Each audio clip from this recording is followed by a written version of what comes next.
Nanny was pleased to see how excited Katy was.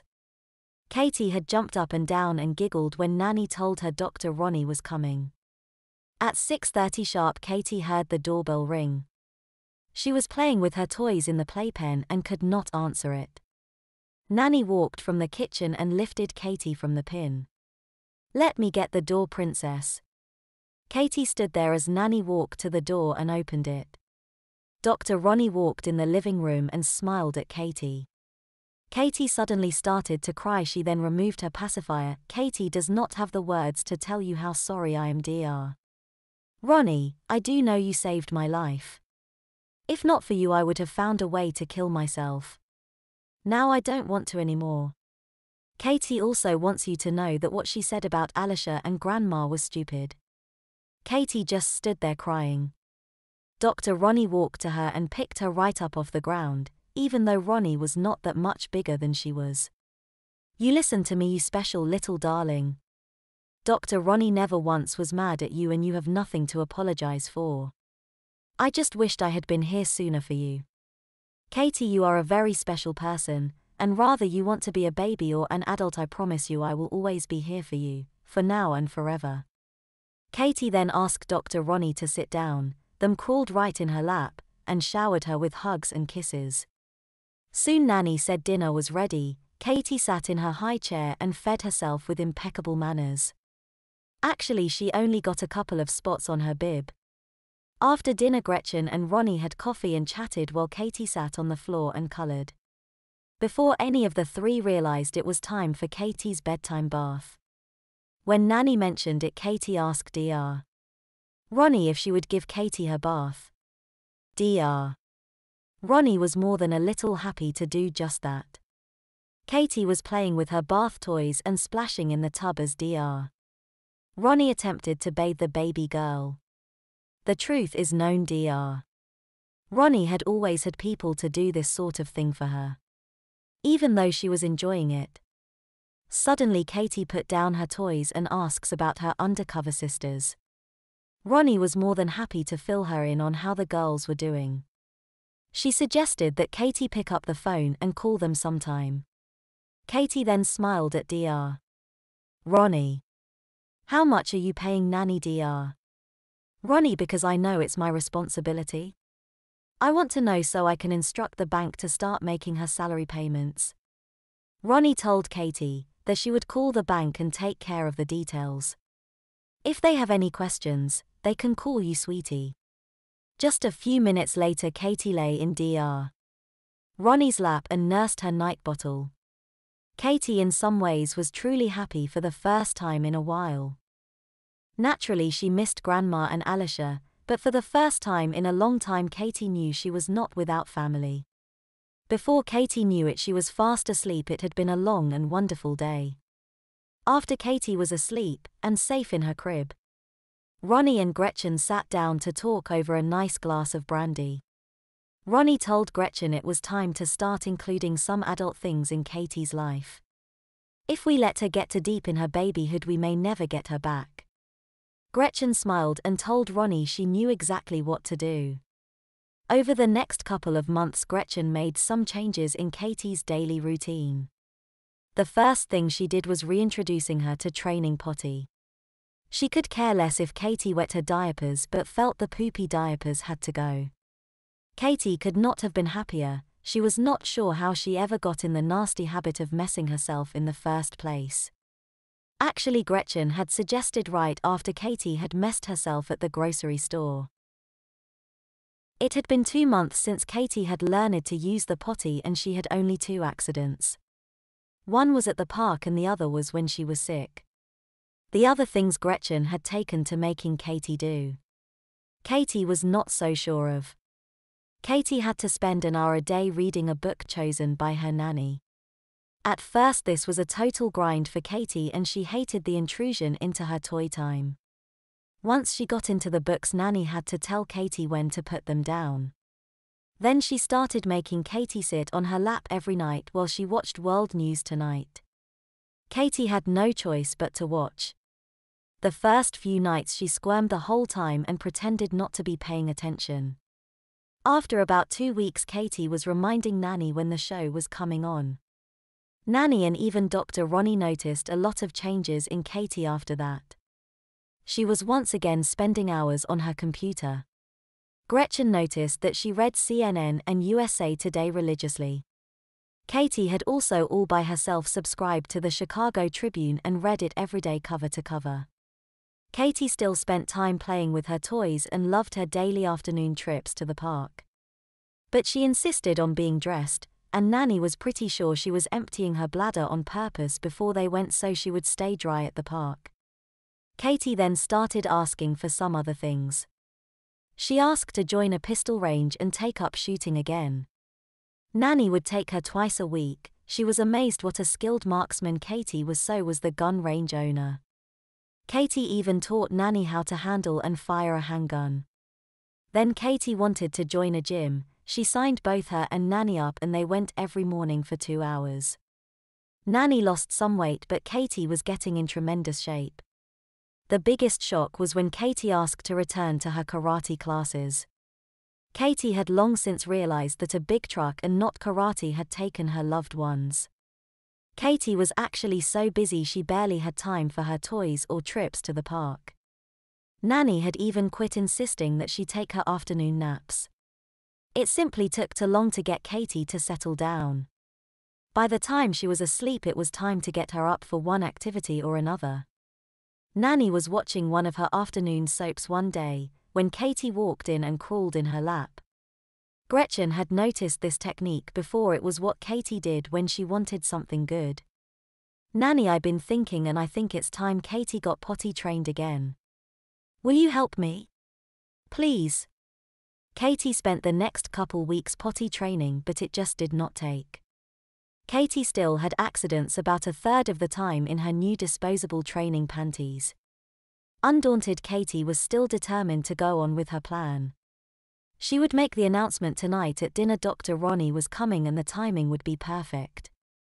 Katie sat in her chair at the dinner table. The only childish thing was her bib, which Nanny had insisted on. Katie seldom used her high chair anymore except for breakfast. After they had finished the wonderful leg of lamb dinner Nanny had prepared, Katie ate some ice cream while Nanny and Ronnie had some coffee. Then Katie told them she had a special announcement. All eyes were on Katie when she began to speak. Ladies, Katie has decided to go back to work, but not for the FBI. I just think there would be too many painful memories. I have decided to open up my own detective agency and become a private investigator. The silence at the table was a bit deafening. Finally, Dr. Ronnie spoke. Baby, it sounds like you have given this a great deal of thought. How come you never mentioned it before? Katie giggled. Oh yes, I came up with this idea back when I first started watching the news with Nanny. But I was pretty much a full-time baby then, and I knew y'all would not allow it. So I tricked you so I could do the training I needed and get my adult mindset back. I hope you are not mad at me. Ronnie just started laughing and then Gretchen did too. She's smarter than both of us. She beat us with our own trick. Gretchen nodded. Yeah, and we thought we had done such a wonderful job of bringing her back. All three of them were laughing now. Then Katie spoke again. Don't either of you ever question what you have done for me. I love you both and you saved my life. Now Nanny, could you change my panties? I think I had an accident. The next day Nanny took Katie to the courthouse to apply for her PI license. One of these days, thought Katie, I have got to learn how to drive. Katie put her pacifier in her purse once Nanny had the car parked. Then waited as she had been taught until Nanny came around to get her out of the car. Nanny took Katie by the hand and they walked into the building. Katie made a mental note that she was going to have to break Nanny of always holding her hand in public. They found the office they needed and Katie asked the lady for applications for both PI and handgun licenses. Katie was shocked when Nanny spoke up. I will be needing a couple of those too, please. As the lady went to get the applications, Katie gave Nanny a questioning look.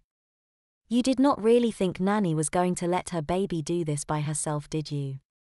Besides, it sounds like fun. Katie just smiled. Okay, partner.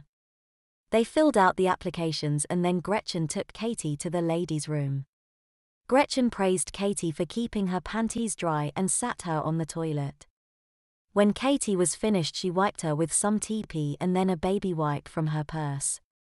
Katie then suggested they go across the street to the coffee shop, get something to eat and a newspaper. We need some office space. Katie and Gretchen spent all day looking at offices. The last one they looked at turned out to be perfect. It was only 2 blocks from the apartment. It included 2 offices and a reception area. Katie thought it was perfect and Gretchen liked it because it was close to home. Katie and Gretchen signed the lease for a year without a second's hesitation. They had been told that it would take 3 days for the applications to be approved. Katie and Gretchen used this time to buy office furniture. Katie bought new computers for all 3 desks, even though Gretchen insisted she did not know how to use one. They also had to get business licenses and stuff like that.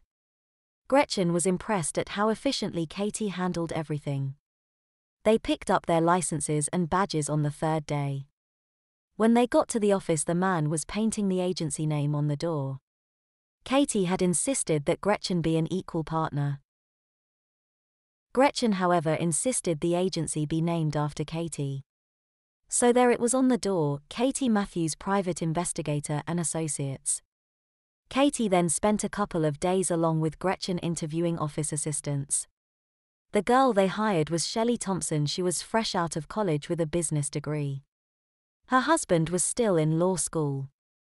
She was tall and gangly and talked all the time, but Katie and Gretchen both liked her right off. Besides, Katie had a feeling she could trust her. The next few weeks were boring as hell. It would be 2 more months before Katie's ad hit the yellow pages. She and Gretchen still spent a good deal of time in the gym, and Gretchen was now taking karate classes too. Gretchen also stayed home some of the time. Simply put, she had an apartment to take care of and keep clean. Katie would sit at the office and play computer games. She also spent time playing canasta online, with Shelley as her partner. Then one day she saw an ad in the classifieds. A reward was being offered of $10,000. It was for the capture of the people responsible for the abduction of the missing strippers. There had been 6 strippers abducted in as many months from several uptown strip joints. Katie had been following the case in the paper. This was just the sort of case Katie needed to get things rolling around here. Katie called the number listed and talked to a Mac Foster. He was the owner of a club called Baby Dolls. One of his girls had been abducted and he had put up the reward. Katie told him who she was, then gave him the phone numbers of Chief Masters and Dr. Ronnie so he could check out her credentials. Katie told him she would take the case for the reward, but she was going to need some help from him. They made arrangements to have dinner that very evening. Katie told Mac she would be bringing her partner. Katie then left Shelley in charge and ran home to talk to Gretchen. As soon as Katie told Gretchen what was going on, she slipped into nanny mode. She was upset with Katie for deciding to take the case without discussing it with her first. Young lady, if the police have no idea who is abducting these girls, how do you intend to find out? That's simple, Gretchen. I am going undercover. Gretchen knew exactly what Katie had in mind, and was having no part of it. What are you planning on doing, becoming a stripper? Exactly, how could I better? Stay close and watch the girls. It's the only way, the best way, don't you think? Katie Matthews, I should spank your rear for even thinking about this. If you think I am letting you take your clothes off in front of a bunch of strange men, you are out of your mind. This discussion is over, young lady. Call the man back and cancel the dinner. Don't forget to tell him you are sorry for wasting his time. Now Katie was mad, no, make that furious. Damn it, Gretchen, we are in this business as partners. If you don't want to take the case, that's one thing. But I will not stand here and let you pull nanny rank on me. As far as me being seen naked, that's bullshit too. How many times did you change my naked ass in the park? Katie stood crying in the corner and rubbing her very sore behind. Katie knew that she had not been spanked for arguing with Nanny, but for her choice of language in doing so. Nanny had explained that carefully right before she blistered Katie's behind. Gretchen was in the kitchen, trying to make Katie some lunch, but it was taking forever. She knew this first job was important to Katie and maybe she had overreacted to the whole stripper thing. In Katie's eyes she was a professional. Katie had told her about working as an undercover baby and some of the things she had done. In Katie's mind this assignment was no different. She wanted to find out what had happened to those girls, and if they were indeed dead make sure it did not happen again.